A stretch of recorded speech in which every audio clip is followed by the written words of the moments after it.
Hey y'all. Alrighty. I have a viewer, subscriber, who has requested that I make a video about replacing the fuel pump on the ramcharger. So we're out here at the ramcharger, okay? And right down here's the fuel pump. It's only held in with 2 bolts. The other bolt, camera down there so you can see. See the other bolt? Yeah, see right there? Yeah. Alright, see that's pretty decent right there.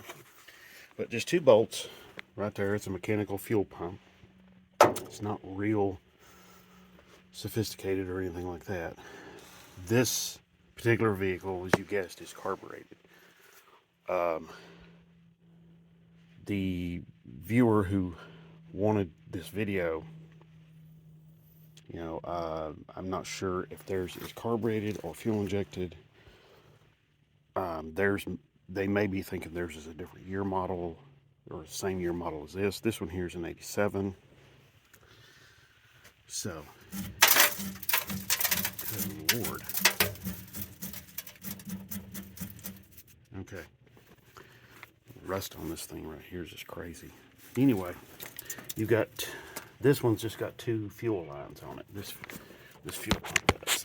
So let's get down here so you can see.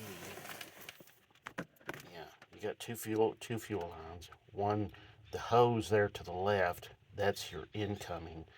The metal line, that's the outgoing. As you can see, there's the fuel filter right there. So, pretty simple, pretty straightforward. Now, you'll notice here in the foreground, this metal line right here, that is a vent line. That goes to back to the tank.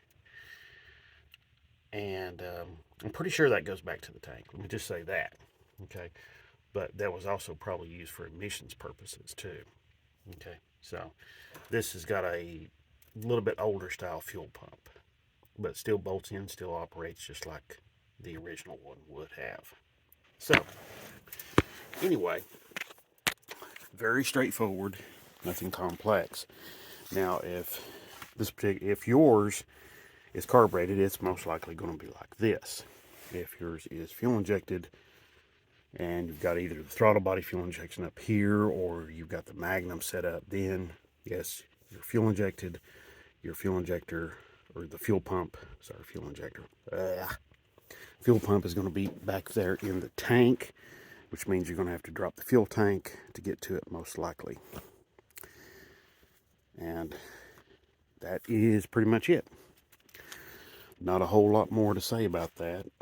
I guess if you are replacing this style of pump, make sure everything matches the old pump to the new pump. Make sure the arm length is exactly the same.